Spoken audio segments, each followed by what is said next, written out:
Hello, Happy Camper. Hello. I'm Spike. I'm Chris. What's up? And we are Geeking Out. We are finally back. Been an eventful week or two. Last time we came up with, it was an aftermath. Which movie did we see? We watched Guardians of the Galaxy. Guardians of the Galaxy 3. Yes. That's right. Made such an impression on me. So, and here we go. We are recording on Sunday, May 21st, 2023. And we have a number of things to talk about. Chris has a few news items. Let's knock the news items out because we got stuff to talk about that's actually happening around here. Let's talk the newsy stuff. All right. All right, a few things. Just a few things. Bear with us. Yeah. In news today, Benedict Cumberbatch will be playing in a bio movie pick of Bob Dylan. Why? I do not He know. looks something like Bob Dylan. No, but he'd be playing Pete Seeger. Yeah, I could see him being Pete Seeger. Okay, I was about to say, what are we talking about? Oh, go ahead. Go ahead. So we're just going to look over that part? Yes. No, okay. I used to be a Benedict Cumberbatch fan, but it's been so long since I've seen. The last thing I actually gave a crap about with him in it was Doctor Strange 2, and quite frankly, it kind of left a taste in your mouth. So that's true. Sigourney Weaver has confirmed that she is not in the Ghostbusters 4 film. At least not yet, she said. She has not gotten the call. Ha ha ha, jokes. yes, we got jokes, folks. But they are currently filming, so yes. We also have Eddie Murphy set to play in a reboot of Pink Panther.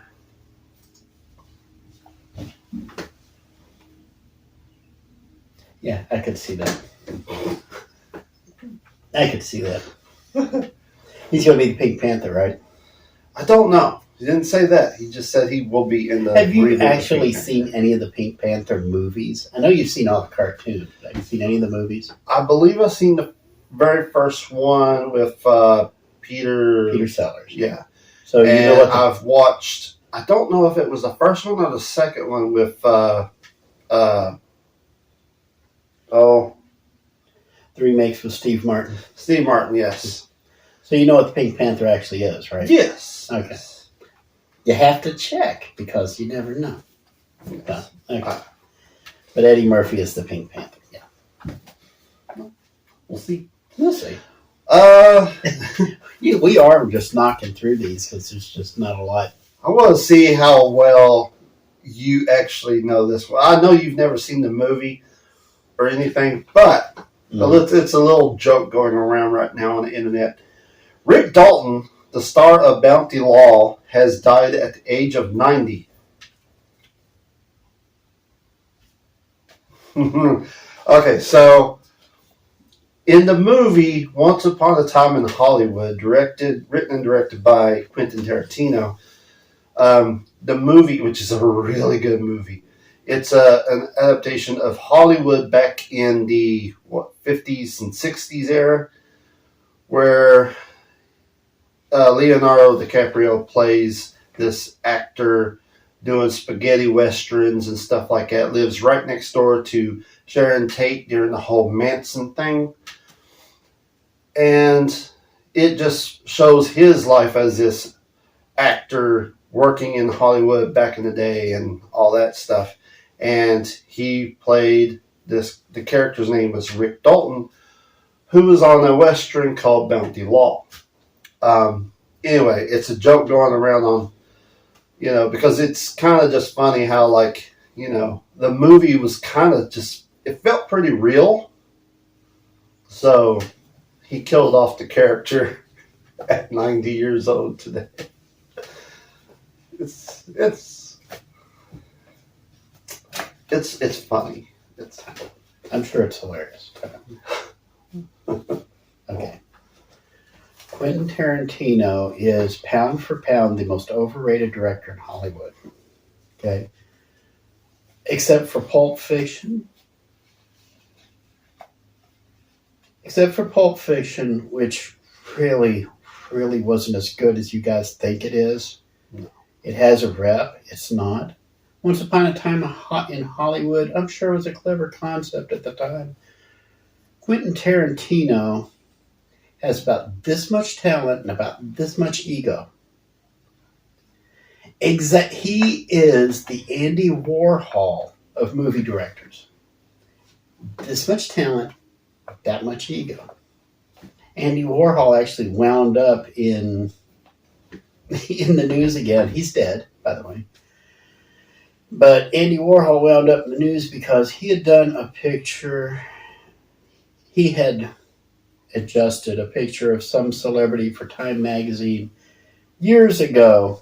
And the photographer, who shall remain nameless, she, mainly because I can't think of her name, but she had taken a picture of this celebrity, and Andy Warhol, she agreed to sell the rights to her picture to Andy Warhol for one-time use, so that he could do a commission piece for Time magazine. Okay, so everything's great. She got paid for the use. Andy Warhol got paid for the use. Everybody got paid. Okay. Years later, Time magazine wants another one. Andy Warhol uses the exact same picture, but does a different treatment of it. She gets nothing. That, since Warhol died, has been going through the courts between the photographer and the Warhol estate. Finally went up to the Supreme Court, where no less than 2 of the Supreme Court justices basically called each other a bitch, because one was a fan of Warhol and the other was a fan of this photographer. They finally settled in favor of the photographer, because she was not compensated for the secondary use. Just because you pay a photographer for one thing, then doesn't mean you have perpetual use to use it over and over as a one-time thing. The reason I bring that up is because Warhol was a no-talent hack. He had a bunch of acrylics that he used to basically paint-by-number photographs. He is worthless. He will go down in history as one of the biggest boondoggles that art criticism has ever known. He and the rest of his pop art crew are just going to burn in the suburbs of art hell, right there next to the Gateway Regional for Arts, but I'll get to that in a minute. And Quentin Tarantino is going to be in the film wing of that suburb of artistic hell. I don't care about Once Upon a Time in Hollywood. I don't care about Quentin Tarantino. I don't care about Pulp Fiction. I don't care about Death Proof. I don't care about any of his crap. I don't care. Yeah, I don't care. You don't care about Right. Death Proof? No. I've never seen Death Proof. I don't want to see Death Proof. So good. You're more than welcome to it, but I will say that Quentin Tarantino, the final point is, just like Andy Warhol fanboys have greatly overinflated his importance over the years, to the point that they've all basically become metaphorical fluffers for the little flake. So too have Quentin Tarantino fanboys fluffed Tarantino to the point where he seems like he's something, but he's not.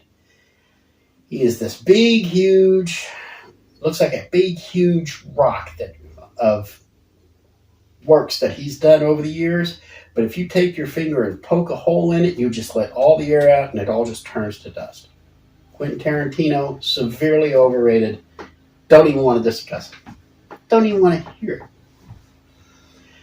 Well, unlike, we got to remember to get back to Star Wars. So, well, we'll talk about Star Wars in a minute. I got to talk about the Gateway Regional Arts Center, and I got to talk about Star Wars. So, remember that. We were talking about those two things later on. If you look over on the side, you'll probably see. I don't know if I'm pointing in the right direction or not. So, but if you look, you'll see it's on the list of things we're going to talk about.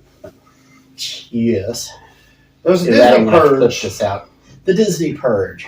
Will cut content from Disney Plus and Hulu May 10th. They have lost 2 million subscribers already.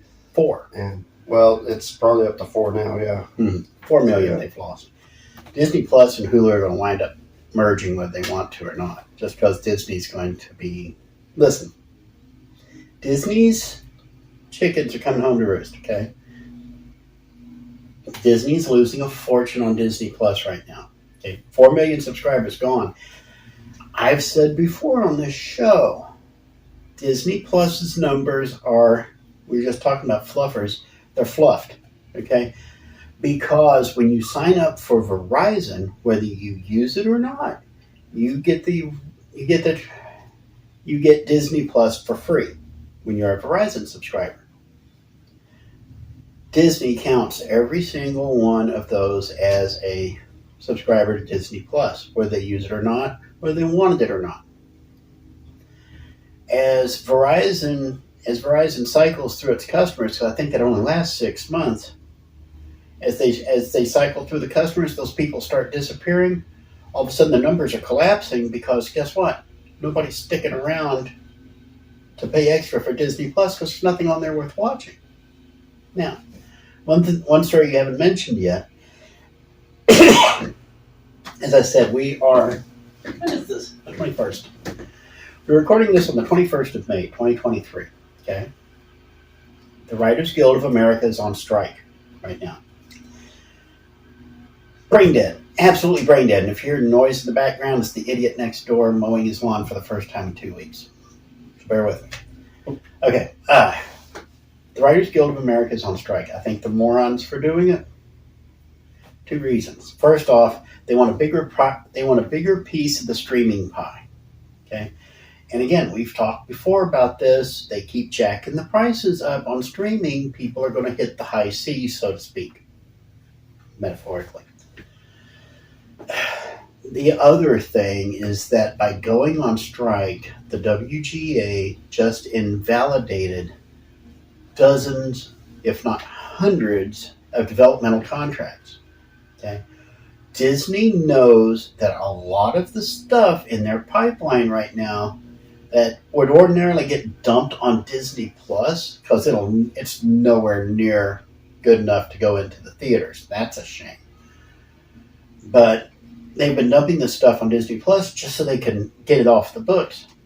The WGA allows them to take all these crap projects that they have in the pipeline now, like The Acolyte from Star Wars, and a whole bunch of other things they got coming up down the pipe. They can now take all of those in their various stages of production and say, well, the writers just violated their contract, so we don't have to honor the contract anymore. The contract's void. Toss every single one of those projects off. Every studio in Hollywood right now is clearing the dead wood off their decks because they're going to consider all the money they put into it as a sunk loss, take a tax write-off, and then see if, once the strike is over, see if they can start developing new projects and stay away from these guys who did all the crap projects for them before. So, that's why I said the Writers Guild doing things stupid. What was the original thing on this? Something to do with Disney Plus. They call it the Purge. The Purge. Where they cut things from Disney Plus and Hulu. Right, and that's what the Purge is. That's Disney clearing the deadwood off their decks. That's the cause of it. They're trying to save money. Right now, they need to just stop making stupid decisions. That's what they need to do. There's that. Fox News is... Fox News, we don't usually get into the... well, I'm not going to say we don't get into politics on this podcast, but we don't usually talk about news channels here. Fox News fired Tucker Carlson about a month back. He was their top draw. They've seen their ratings collapse by about 20, 25, 30%. Kind of like what Bud Light went through when they decided that they needed a drag stripper to be their spokes whatever. So now Fox News is having, in addition to losing all the ad revenue, now they've they've still got a huge settlement that they have to pay to Dominion Voting Services, which had allegedly been involved in voter fraud in 2020. Maybe they were, maybe they won't. I say allegedly, so Dominion can bite it. But anyway, Fox owes them like $900 million to Fox News, which showed a $2.6 billion profit a couple of years ago, now has to cough up money, and so they're releasing all their journalists. They're purging the people who are basically the troublemakers, and then they're keeping the ones that they want to keep, that they think are more aligned with their identity. They're keeping all the opinion guys who do the nightly news shows because they know they can get journalists from anywhere. So, purging. They've been binging now for 2 decades. Now it's time for a purge. So, bulimia is more than a country in South America, you know. Yes, I'm evil. I don't care. I'm not evil. I'm just wicked and mean and arrogant sod. But speaking of sods, what's next? Actor and legendary, to me, he's legendary. Dolph Lundgren has came out saying that he's been battling lung cancer for 8 years now. So. Dolph Lundgren, boy, there's a name I haven't heard in a while. He was your prototypical Russian for ever since. Oh, was it Rocky? Was it 3 or 4? It's Rocky 4, I think, wasn't it? Dolph Lundgren. There's going to be so many Rocky fans that will be like, "What are you talking about? It was numbers." I don't care. There was a commercial that came out a while back about Old Spice. That commercial makes no sense to the Dolph me. Lundgren guy and with the water dripping from his armpits. Yeah, because he doesn't use antiperspirants. So, and it's hot in that factory. So anyway, but we're not going to get too deep into that. But yeah, thoughts and prayers go with Dolph Lundgren. Pray for healing for Dolph Lundgren and that he overcomes his lung cancer and enjoys a long, prosperous life ahead of him. There you go. We're with you, Dolph. All right. I still won't watch your movies, but I'll be praying for them. I'll watch them. This one I have a little bit of a rant. It's a small rant. Small rant. I got details. This much words. I got details. He's got deets. Words on Beetlejuice 2 cast has recruited William Dafoe. Nobody knows exactly who he's going to play or what he's going to play. Now, stop. Hold on. It doesn't matter what he plays. It's Willem Dafoe. That is true. William Dafoe is always good. But yes, here's the thing. Okay? Willem Dafoe is always better than no Willem Dafoe. Yeah. That is true. So here's the thing. Beetlejuice 2 has been around for probably a good 20 years. Developmental hell. Where, like, fake posters, fake fan-made trailers, people just being misleaded about the whole thing. Mm-hmm. And there was rumors that Michael Keaton's coming back as Beetlejuice, of course, and Winona Ryder, and, you know, all this stuff. Jen Ortega, who plays Wednesday Addams in the Wednesday series, is supposed to play the daughter, and all this stuff, all this talk. And I'm like, listen, you have fooled me so many times, I am not going to listen to any of this so-called fantasy casting thing that you have going on here. And I'm not going, because none of the actors have actually came out and said, yeah, we're working on this right now. Tim Burton didn't say nothing. Michael Keaton didn't say nothing. Winona Ryder didn't say nothing. Nothing. Then here lately there was a photo of Winona Ryder in her goth looking through a window of a car, and they're like, oh, there she is on set of Beetlejuice 2. And I'm like, listen, until I hear it from the horse's mouth, I'm not going to believe a thing. Until last night when I was doing research. Doing research. Entertainment Tonight. Oh boy, the bastion of investigative journalism. Yeah. Now I know you can make fun of Entertainment Tonight, but I will say I have followed Entertainment Tonight since I was like in my teens, because everything that had to do with movies or behind the scenes or anything like that, it was on Entertainment Tonight. Entertainment Tonight did a thing on Beetlejuice 2, and apparently it is actually in the works. That picture of Winona Ryder was actually true. Michael Keaton is playing Beetlejuice. Tim Burton is writing and directing Beetlejuice 2. All this is apparently actually true, and they're working on it right now. So, that was pretty much my little talk right there, because I've been misleaded. It's kind of like, same thing, and they did actually do it. Hocus Pocus 2. The movie was horrible, but they kept teasing people with Hocus Pocus 2 for the longest time with fake posters and all that. They finally did it. Was it worth it? No. But, so. I'll say this. Hocus Pocus 1 was no great shakes either. About a low bar to have to clear, and they couldn't even do that.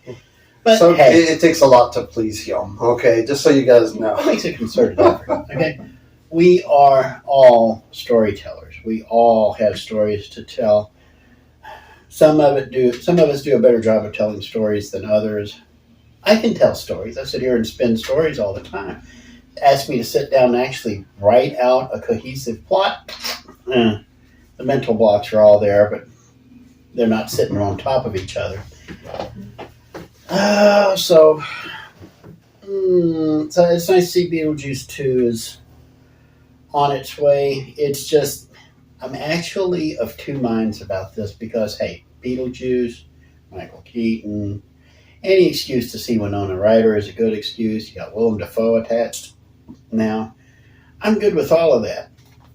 Okay, and especially if Tim Burton's returning, hey, make all the money. Take my money, see if I care.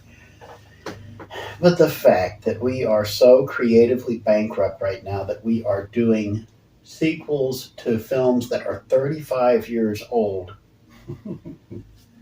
Sure. is sad, but maybe, just maybe, we'll get a chance to see the Beetlejuice cartoon again, which is always a good thing. So, think about that, releasing the original stuff. Somebody will put the Beetlejuice cartoon back on. One of the best adaptations. I swear, back in the day, who was it? I think it was ABC had all the film adaptations. So they had like the real Ghostbusters, and they had Beetlejuice, and they had all these fantastic things going on at one time. And CBS was doing like Muppet Babies, and they had all these other Pee-wee's Playhouse. They had all these awesome little things, and NBC had the Snorts. And then Fox Kids came to be, and then left far, far too soon. And that's when we got Batman the Animated Series, and Superman the Animated Series, and all the good stuff. The good stuff, yes. There's a back rack we need to do sometime, is the cartoons of Saturday morning cartoons. But we actually recorded a back rack video, and I haven't used it. We actually did a filming session a few weeks back, and I just sound like I'm a Narcon addict.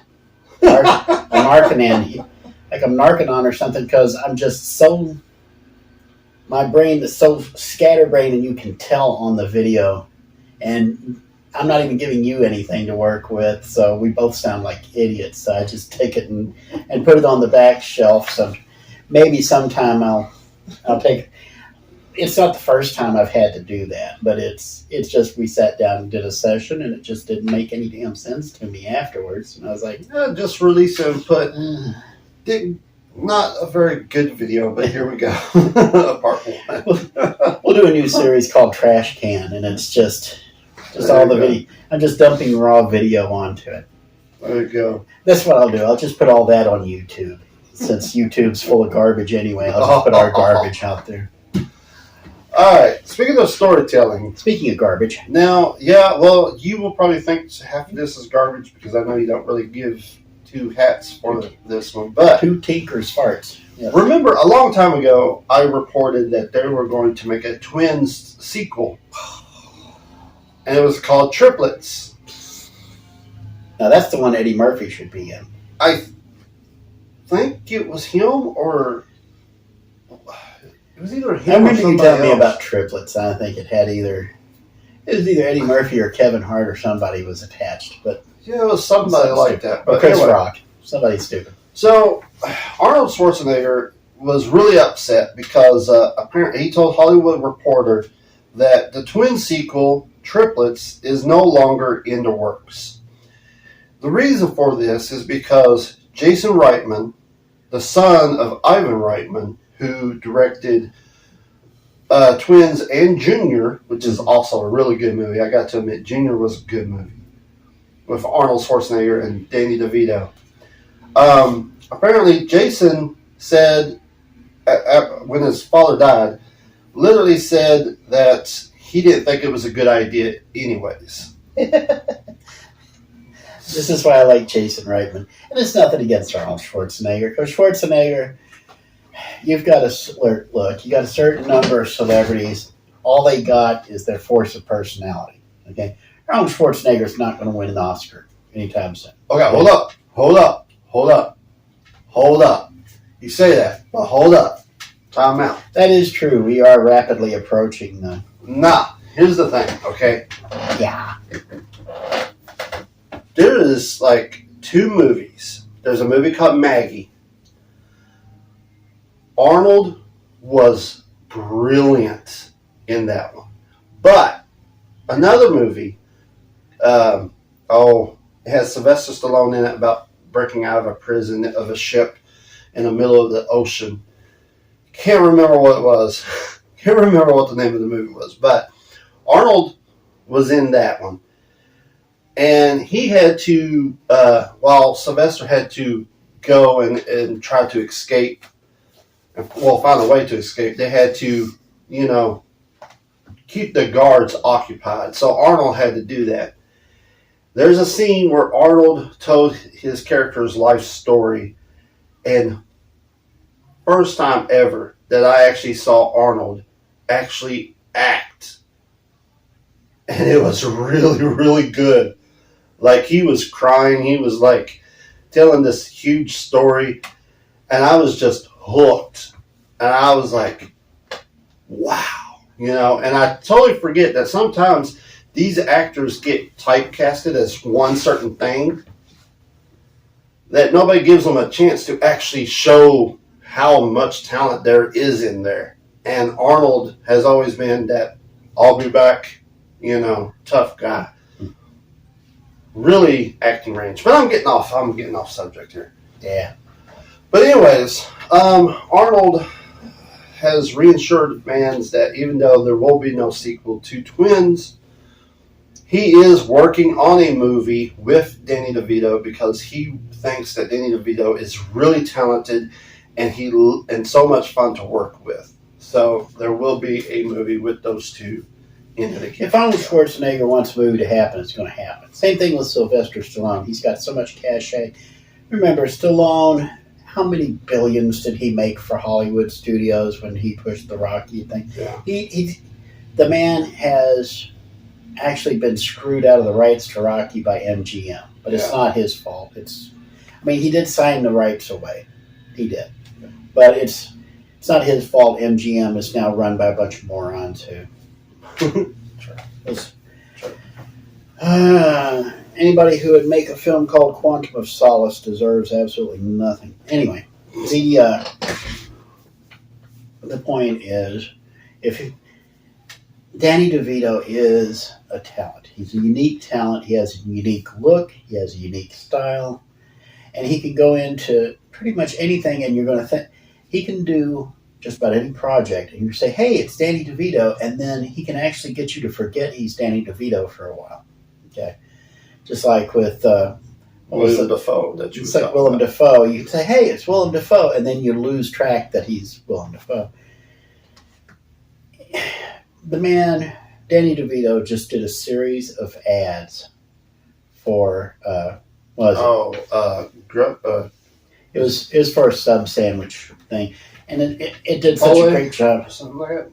It wasn't Subway. It was for I think it was Jersey Mike's.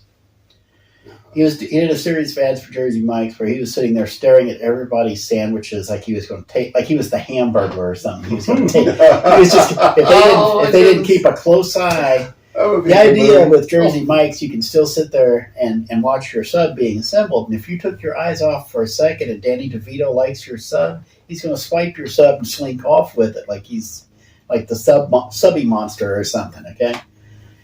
Cookie Monster did one for some kind of almond milk, which basically he was sitting there looking at, because of course Cookie Monster does cookies, and he always had, you do milk with cookies, so you can use almond milk with cookies, and they were showing almond milk with cereal. And so the guy he was with said, maybe you'll be known as Cereal Monster, and Cookie Monster gave him the exact same look everybody in the audience gave him, which was like, the point I'm trying to make, and there actually is a point, besides the one on top of my head, okay? The point I'm trying to make is that the commercials are now more entertaining than the projects that they're appearing during. We have been down this rickety road before. It never ends well. All the creative people are now in the commercials, making the commercials. Remember, let's go back about 30 years during the Super Bowl. Everybody was mainly watching for football. And then the ads, they started sending all the creative guys over to the ad agencies, and they would do all these ads back in the 90s that just blew everybody away, because that was when Apple did their 1984 thing to announce and all this other stuff. Now people don't watch Super Bowl for the football, they watch them for the ads, and the ads now suck copious swamp water. But we are starting to see the emergence of creativity in ads again. Maybe we'll start seeing some crossover. I have an idea for either a show or a back-rack video thing. Mm-hmm.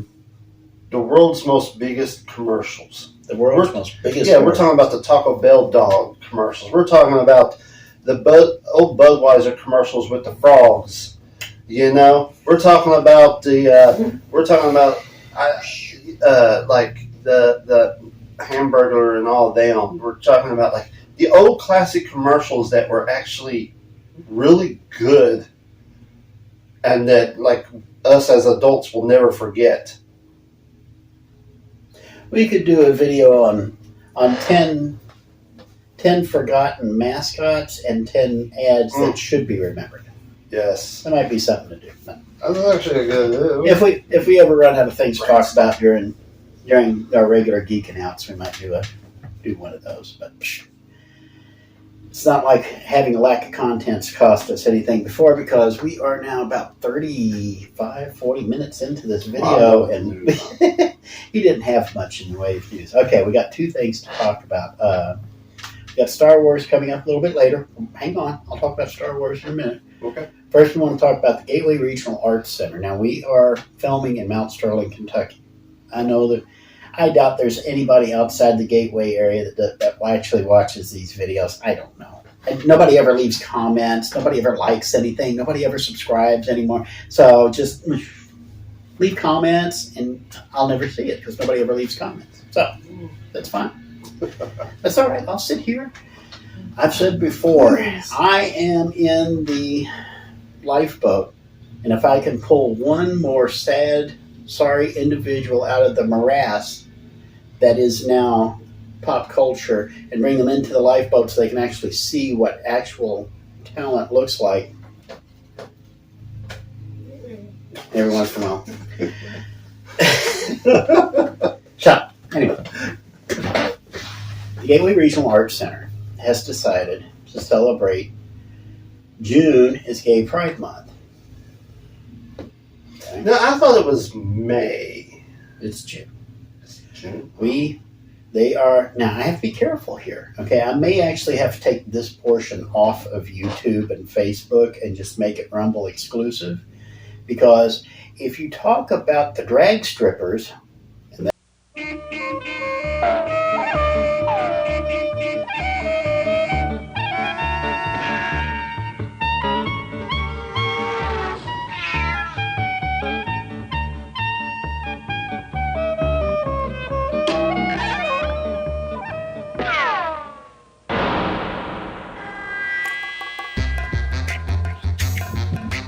talk about what else was I going to talk about? Something about Star Wars. Star Wars. Okay. All right, hard turn here. Star Wars. I can't believe I'm saying this, but there's actually a sign of hope in Star Wars. Mm-hmm.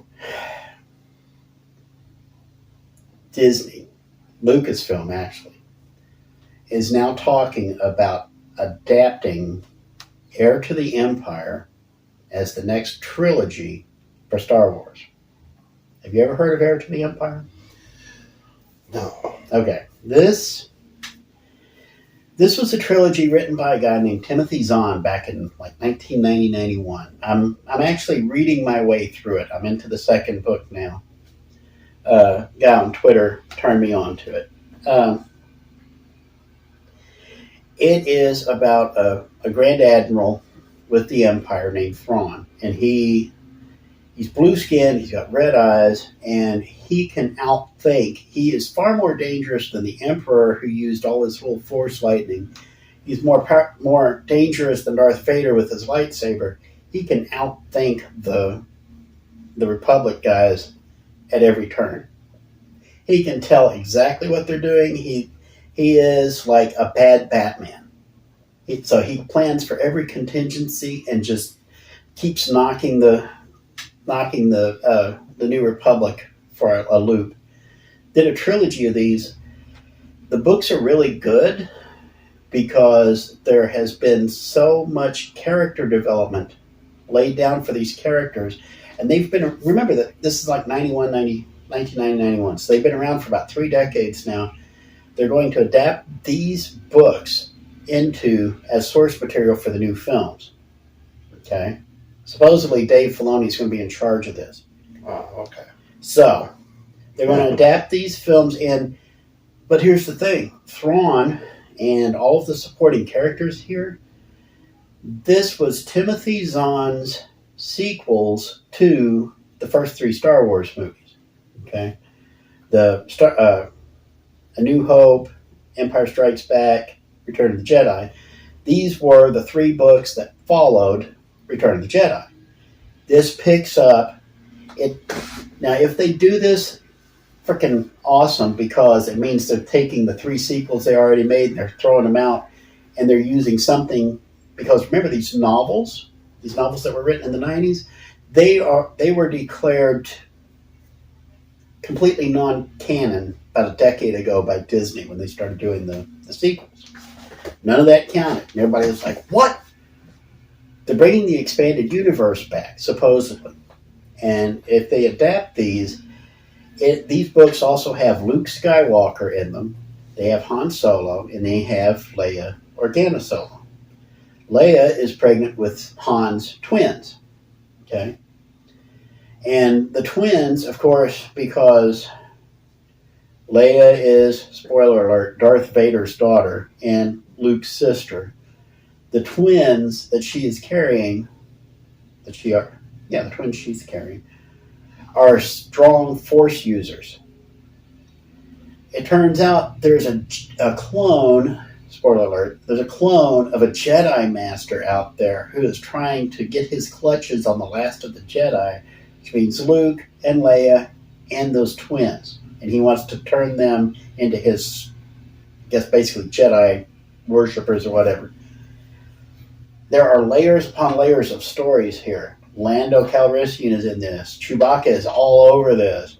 But they're all treated like heroes, but they're not admittedly, not very smart, because they're smarter than most of the Empire guys. The Jedi can still run rings around stormtroopers, but when it comes to this Grand Admiral Thrawn, he keeps outthinking them, and they're having to struggle to escape. Timothy Zahn, the author, has captured the vibe of the original trilogy, the first 3 movies that were made in time.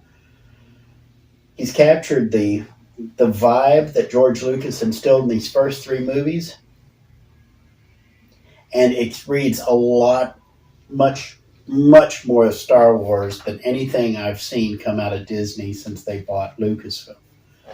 So if this is a glimmer of hope, this is, ironically, a new hope. We'll see if Dave Filoni can actually keep this together enough. Kathleen Kennedy is supposedly being worked out the door, although she is apparently willing to let this happen. We'll see how things develop. If it is possible to actually do a reset like this and bring Star Wars back so it's actually interesting again with the mythos, by expanding the mythos, maybe that franchise can be salvaged, because right now it's been Kathleen Kennedy over and over, and everybody's just gritting their teeth. And even with Dave Filoni and can't think of his name, Happy Hogan, John Favreau, and The Mandalorian, everybody's been rolling their eyes over The Mandalorian Season 3 because it sucked so hard because Kathleen Kennedy's been using her dark force powers on it. But so maybe, just maybe, a couple of years out, we can see Star Wars reboot and actually start not sucking so hard. Star Trek, on the other hand, still caught in the sludge. Don't know if it'll ever escape. Well, I mean, if John Favreau and Dave Filoni is involved, then I'm pretty sure it's going to be really good. Can I tell you a character that I have? Yeah. Okay, so I was thinking, what if there was a character? And there probably is, because I've never read any of the books. I got to admit, I've never read any of the books, and I know that there's 200 of these things with different type of storylines. Mm-hmm. But anyway, I was thinking of a character dressed in black with a red scarf over, just covering his mouth and nose. And he is a Jedi. But of all the stuff that has happened, he doesn't give two cares for either one of the sides. He just wants to be left alone. But he's more powerful than Darth Vader. He's really, really powerful. He can do things outstanding. And I was just thinking, what if this guy is just living his life in a village, and then stormtroopers come along, do some stupid stuff to the village to where he has to step in. So now he's wanted, because now they're like, who is this guy? He just took out a whole army of dojo. So now they're all looking for him, and he's just he has that attitude of Tony Stark, he's just leave me alone. This is none of my business. Go away. I just want to be left alone type, with a sarcastic, snobby, butthead attitude. I kind of like that idea, to have a character he has nothing to do with the Skywalker. He has nothing to do with Darth Vader and them. They're not even mentioned. He's just a ex-Jedi that is just you know what, I've seen enough. I'm just going to do my own thing. Type of deal. I kind of like that. You have just described every Shogun ever. But exactly. He's a Western dude that is just that's the other thing. Star Wars draws really, really heavily upon that Oriental, the Shogun, Ronin, and all the other things. Yeah.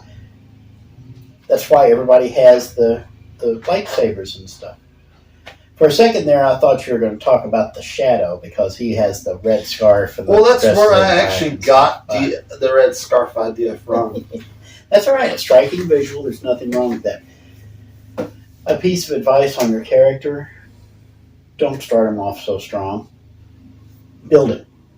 Okay. Introduce us to him first, and then let the people don't. This is the problem that's been striking all of these pop culture things. This is what creates Mary Sues and Marty Sues and all the other Sues and so on and so on. Don't just tell, show. Take your time, build your character, and people will begin to recognize how badass they are. Don't just tell people. Don't just tell people that Rey, whatever the hell her last name is, Palpatine, Skywalker, Ray of Sunshine, whatever she's called. Don't just tell us how badass she is. Show us. Well, see, that's the thing. And then don't brag on it. Don't gloat over it. Don't sit there and make a big fuss about it. Won't do the thing and walk away and leave everybody wondering what just happened and wanting more. Yeah, I mean, I was wanting this character to be more like I was thinking of things like, like the Star Wars video games. The Jedi's in the video games, they're taking ships that are flying away and just crushes them while they're just trying to fly away. And I'm like, we don't get this in the movies or the TV shows. Like, they don't show the true power of what Jedi's can actually do. It's just like, bring my lightsaber over to my hand, and I'm just like, it's like, just pick up people and just throw them. Yeah. That's all you gotta just. Which honestly is awesome the first time you see it, and then boring each time you see it after that. The Force isn't supposed to work that way of crushing ships and stuff.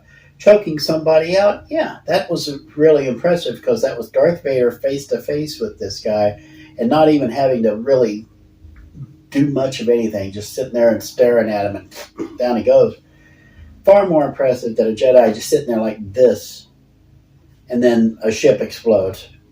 Okay, great. Okay, I've seen ship explosions. I've seen Jedi do this. Also, I've seen Spock do this. I also kind of wanted to do the whole John Wick type of thing, except because John Wick did this thing that movies don't do. In John Wick movies, it was like the bad guys that like you had this mob boss. Once he heard what his son did to John Wick, he's like, oh no, It was like you actually have the bad guy be scared of the good guy.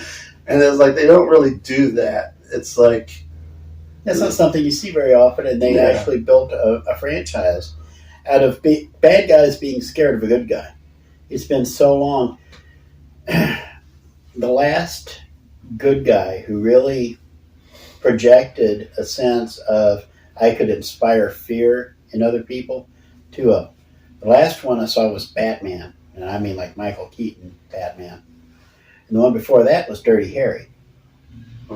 Because people would see, by the time they did the third film, especially, when Dirty Harry shows up, the cops actually started recognizing him because he would be talked about in the press and on TV. Like, oh crap. And then realize things are getting worse. So, yeah, it's a storytelling technique. Like, we've talked about it before. Show, don't tell. If you show, okay, not only if you tell, it's over in 5 seconds. Make a half-hour show. Make an hour-and-a-half movie. Show me this awesome thing this person's supposed to be able to do. How did they do it? Why did they do it? Who are they? Why should I care?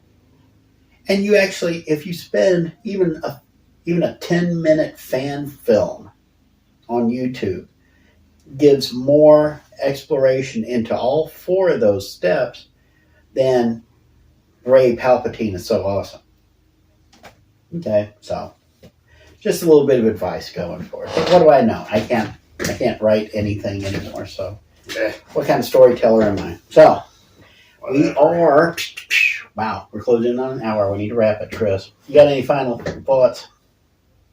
Peace, love, happiness. That's what he says. As for me, I'm just going to say, y'all keep on. I'm Spike. I'm That's Chris. Y'all keep on geeking out. Bye.